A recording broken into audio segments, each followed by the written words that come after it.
São Paulo abre negociação para contratar Kevin Zenon. Hoje é terça-feira. O São Paulo já entrou em campo, teve estreia na temporada com novidades e desfalques que a gente não esperava. Vamos falar muito sobre isso e várias e outras notícias do tricolor, belezinha? Tranquilidade, meu parceiro. Então vambora para mais um vídeo. Terça-feira, 5 da manhã. Vambora aí para mais um vídeo. E aqueles dias sem jogo, sem futebol, sem São Paulo, acabaram porque o tricolor já entrou em campo, já fez aí a estreia na temporada de 2026, né, meu parceiro? Agora a gente começa a se irritar, né? Aí já com o São Paulo na temporada, agora começa aquela maratona doida, aquele calendário de doido, jogo a cada 2, 3 dias e, irmão, daqui vai até o meio do ano, né? Porque o meio do ano tem a parada pra Copa do Mundo, né? E depois volta aquela loucura que é o futebol brasileiro novamente. Então já começou a maratona, aí, irmão, tem uma porrada de jogo do São Paulo nesse mês, né? Se eu não me engano, tem 7 jogos aí, em 20 dias é loucura o começo de temporada do São Paulo, bizarrice, né? Com um monte de clássico, né? Já tem jogo contra o Flamengo, é uma loucura total, né? O calendário e os primeiros jogos do ano também já são bem difíceis aí, tanto que a gente já estreou fora de casa contra o Mirassol. O São Paulo é um dos 4 grandes de São Paulo, aí do Paulistão teve com sobras a pior tabela. Com sobras, né? Foi isso aí que a Federação Paulista fez, né? Deu de presente pro São Paulo depois da eliminação de 2025. Vocês lembram como foi, né? Aquele plano lá bizarro, né? Então a gente foi eliminado daquele jeito no Paulista do ano passado. Aí, como premiação, a federação deu a pior tabela pro São Paulo no ano seguinte. São Paulo Futebol Clube, né, cara? E seus bastidores aí, simplesmente impressionante, né? Ó, o Crespo encerrou a preparação pro jogo de estreia. Vamos falar sobre isso porque tivemos novidades, né? Que estavam aí, disponíveis pro jogo, mas também teve jogador de fora que a gente não esperava, tá? Vamos lá, ó. Informação que chegou. O técnico Hernan Crespo finalizou a preparação do São Paulo para a estreia no Campeonato Paulista contra a equipe do Mirassol, às 20h30, né, cara? Às 20h30 e às 8h30 da noite, lá no estádio do Mirassol, no Maião, né? Desde a apresentação, foram 9 dias, aí, de preparação. Entre atividades em Cotia e também na Barra Funda, né? O São Paulo começou em Cotia, depois foi para Barra Funda, tá bom? Do elenco, 6 jogadores ficaram fora da estreia: Luan, Ryan Francisco e André Silva, todos lesionados. O lateral esquerdo, Enzo Dias, que ainda faz alguns treinos com certa limitação, em razão de uma cirurgia de uma hérnia inguinal, tá? O Rodriguinho também tá fora porque tá encaminhado aí para o Bragantino. Até aí, todo mundo já esperava que esses jogadores estivessem fora. Quem eles não esperavam era o Caleri. Caleri é o 6º jogador aí, tá, que desfalcou o São Paulo na estreia contra o Mirassol. Saiu várias e várias informações que ele estava bem. Saiu informação que ele estava voando nos treinos, né? Tava muito bem, que poderia talvez até voltar à temporada passada ainda, né? Acabou que não voltou. Deixaram ele para 2026. E tinha informação também que ele estaria disponível para jogo, mas por algum motivo aí o São Paulo preferiu não relacionar o Caleri, tá? Então, o Caleri aí, mesmo com o otimismo que ele estaria disponível, tá bem que não sei o que lá, não foi relacionado, tá? Ficou fora da estreia aí contra a equipe do Mirassol, tá? Uma boa novidade para o torcedor foi a volta de Lucas Moura para a partida. Ele conviveu com problemas no joelho direito em 2025, mas já não reclama de dores, o que é uma ótima notícia. Agora torcer para que ele continue sem reclamar de dores, né? Para ele conseguir ter uma sequência aí e brilhar nos campos aí, porque é o melhor jogador do São Paulo, né?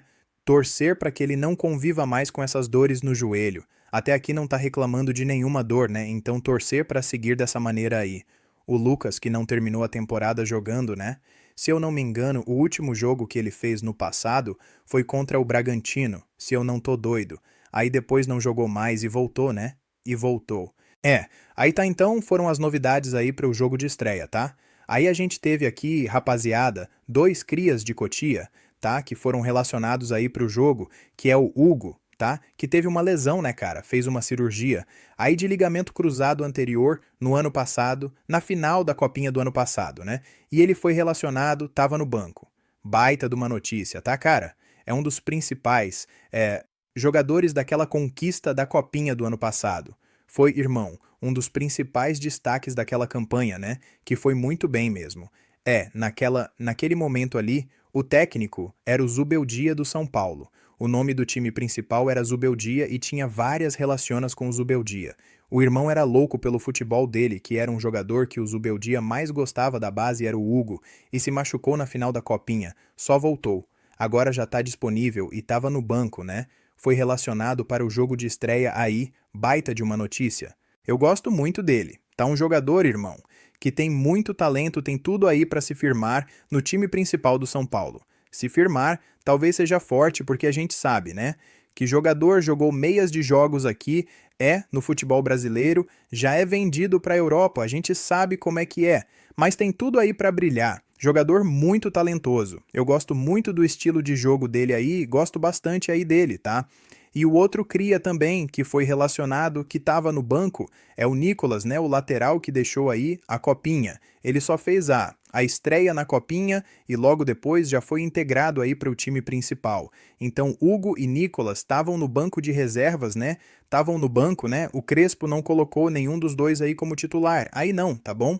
Vamos seguindo aqui, rapaziada. O negócio é o seguinte, ó. O São Paulo entrou em campo, teve estreia na temporada, mas também teve matéria no Fantástico. Que é isso, Gabriel? Tá ficando maluco? Isso mesmo. O Fantástico mostrou uma matéria sobre o São Paulo neste domingo. A polícia suspeita que o clube é vítima de um esquema milionário de desvio de dinheiro, né? Como já comentamos aqui sobre os vários aí episódios de escândalos no São Paulo, como a gente já acostumou a ver nas últimas 2, 3 semanas, né? Vários esquemas aí, corrupção, né, cara? Tipo assim, supostos desvios de dinheiro aí das contas do São Paulo. Vamos falar mais sobre isso daqui a pouco, inclusive porque tem informação em relação ao Casares, né? Então a polícia está investigando, a Polícia Civil está investigando, o Ministério Público também já está aí, de olho nessa situação. E o São Paulo aí aparecendo no Fantástico para falar de futebol? Não, para falar que o São Paulo foi campeão? Não, para falar do São Paulo ser aí, né, vítima, né? Ser vítima de um esquema milionário de desvio de dinheiro, né? Eu achei que eu nunca ia ver isso aqui na minha vida. Sinceramente, achei que nunca ia ver, né? O São Paulo é um clube que hoje ele aparece mais nas páginas policiais do que nas páginas esportivas, né? Porque na página esportiva ele é coadjuvante, porque o clube tá largado e é mal administrado. E também tem corrupção na gestão, né? O que também colabora pro time na situação que tá e não ser protagonista, mas por outro lado, a gente é protagonista nas páginas policiais. Infelizmente, né? Eu achei que eu nunca ia ver isso na minha vida. Tá me lembrando muito o caso do Cruzeiro, né, que virou um caso gigantesco assim. Tanto que a galera até usou um termo de cruzeirar, né, porque o que aconteceu com o Cruzeiro foi algo muito, muito grande, virou algo assim gigante na história do futebol brasileiro. E pelo que parece, no São Paulo não tá muito diferente as coisas. Não tá muito diferente, né? É claro que o Cruzeiro foi rebaixado, aí ficou anos e anos na Série B. Depois virou SAF, né? Agora tá aí, forte de novo com a SAF, né? Esperamos que isso não aconteça com o São Paulo, daí de cair, né? Ficar anos na Série B, né? Pô, pelo amor de Deus. Mas algumas coisas lembram o que aconteceu no Cruzeiro, né? Triste aí você ver o que acontece, né? Do São Paulo tá aparecendo no Fantástico. Tem um lado positivo, né? De que os escândalos de corrupção tá sendo exposto e investigado aí pela polícia, o que é muito positivo, evidentemente. Mas tem o lado da vergonha, né? Tem o lado da vergonha. Eu vejo muita gente falando, nossa, domingo é a gente pegar a pipoca e acompanhar o Fantástico. Cara, eu acho isso aqui bem bizarro, porque, como eu falei, tem a parte boa, né, de que tá saindo tudo para todo mundo ver em relação aos escândalos, investigação da polícia, Ministério Público. Óbvio que isso tudo é muito bom, né, cara, para acabar com essa palhaçada, mas ao mesmo tempo é uma vergonha, né? É uma vergonha aí. O que acontece, né, cara? Você vê os outros times, contratação pra cá, contratação pra lá, campeões de não sei o quê, tal time disputa com não sei quem, tal jogador, e o São Paulo aparece no Fantástico, né? Então é uma situação, né, que é triste e vergonhosa, né? Vincular o nome do São Paulo a crimes, corrupção, esquema, né? Então é um negócio bem triste aí mesmo, mas é o que acontece no São Paulo, né? É o que acontece no São Paulo e não só hoje, mas nos últimos anos aí. O São Paulo não tá na situação que tá no campo hoje, é por acaso, à toa. Tem um motivo, né? Tem um motivo aí. E a gente tá vendo o porquê disso tudo. Bom, Vamos seguindo aqui agora, meu parceiro. Vamos seguindo aqui porque temos mais notícias. Vamos entrar agora no tema de mercado da bola, pra gente falar aí sobre o Kevin Zenon, né, que é jogador aí do Boca Juniors. E vamos lá, ó, informação do GE. São Paulo tenta a contratação do meia Kevin Zenon, de 24 anos, que atuou as últimas 2 temporadas pelo Boca Juniors da Argentina. O nome tem o aval do técnico Hernan Crespo e do departamento de scout do Tricolor. Nos últimos dias, o São Paulo buscou contato com a diretoria do Boca e abriu negociações com os representantes do atleta, que tem contrato com o clube argentino até o fim de 2028. Tá, então o São Paulo fez um contato aí com o Boca pelo jogador e já abriu negociação com os representantes do jogador, tá? Com os empresários aí do Kevin Zenon. A ideia do São Paulo é conseguir a liberação do jogador por empréstimo, com um valor como compensação financeira. O jogador, porém, tem propostas também por empréstimos de alguns clubes da Europa, o que torna o negócio mais difícil de acontecer, tá? Então, tá aí. Essa é a situação do São Paulo, que é o Kevin Zenon. Já tinha saído algumas informações, o São Paulo estava interessado no Kevin Zenon, né, que é o jogador aí do Boca. E agora o GE aqui traz, né, informações confirmando. Saída da situação essa, o São Paulo quer o jogador, fez o contato com o Boca, quer aí um negócio por empréstimo. Só que a diferença, em relação a outros negócios, é que o São Paulo quer a liberação por empréstimo com o valor como compensação financeira. Então, o São Paulo, pelo que eu tô vendo aqui, né, quer o empréstimo, mas pagando pelo empréstimo, né? Pagando aí para trazer o Zenon por empréstimo, coisa que não é normal, né?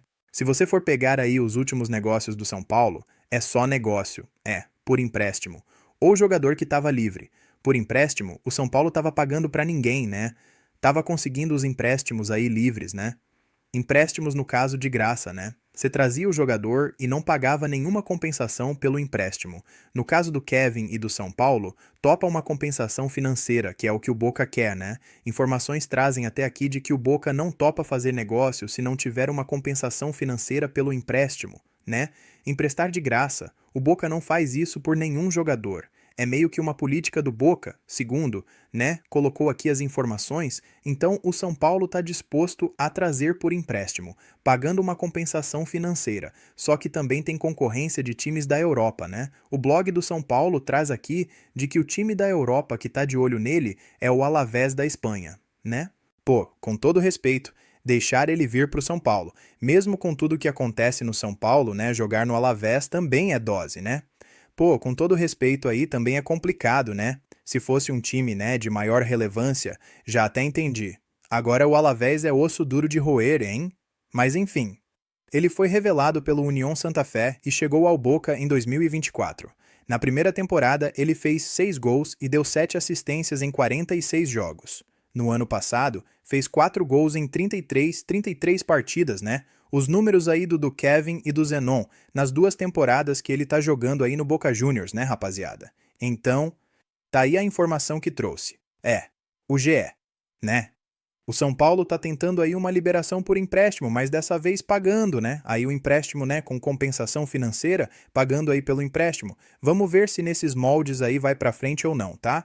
Eu nunca vi o jogador jogar, tá? Não tenho aí uma capacidade de falar sobre o jogador, mas vi muita gente elogiando nas redes sociais. Ah, aqui é bom. Ah, duvido vir, que não sei o que não sei o que lá. Vi muita gente elogiando e querendo a contratação aí dele. É um meia, né? Como o GE botou aqui, é uma posição super, hiper, mega carente no São Paulo porque o Oscar vai se aposentar e o Rodriguinho foi embora. Então a gente não tem jogador mais nessa posição, né, cara? Então precisa muito de um jogador para essa posição, porque é muito carente hoje um jogador dessas características no São Paulo, né? Muito carente mesmo no São Paulo por um meia. Precisa, né? Se, mesmo que não seja o Zenon, tem que ir buscar outro mercado. Tem que ter um jogador para essa posição, né? Só deu uma lapada, só não tem mais Rodriguinho e Oscar de uma vez. Então tem que buscar um jogador para essa posição. Ele tem 24 anos de idade, né? Ótima idade. É um jogador jovem, então vamos aguardar aí, né? Segundo o Globoesporte.com, em documento enviado ao Conselho Deliberativo, Júlio Casares justifica saques das contas do São Paulo. O documento, esse documento, Tá, para deixar claro, o Casares fez o documento e enviou para os conselheiros antes aí da votação do impeachment. Esse documento que o Casares enviou, ele diz que os 11 milhões que foram citados no inquérito, tá? Aí, desses 11 milhões, 8 milhões e 200 mil reais são de despesas operacionais dos jogos. O restante do valor aí, né, o restante do valor, né, seria para um pagamento aí de premiações para os jogadores como prática comum, não só do São Paulo, mas em todos os demais clubes do futebol do país. Então, o Casares se defende dessa maneira. Ó, 8 milhões e pouco aqui foi para despesa operacional dos jogos, e o restante foi para pagar aí premiação para os jogadores, né? É o que o Casares justifica para se defender, né, desses 11 milhões que foi tirado das contas do São Paulo. Mas aí eu faço a pergunta: 8 milhões, né? Mais de 8 milhões de reais de despesa dos jogos. Isso é o quê? Contando a temporada inteira? É isso? E outra. Por que o dinheiro foi para sua conta, Casares? Essa que é a questão, né? Essa é a questão. Vamos aguardar o término das investigações aí para saber, né, se ele é culpado ou não, né? Vamos aguardar. Meu parceiro, dá aquela moral de se inscrever no canal, deixa o like, valeu. Tamo juntão e saudações tricolores.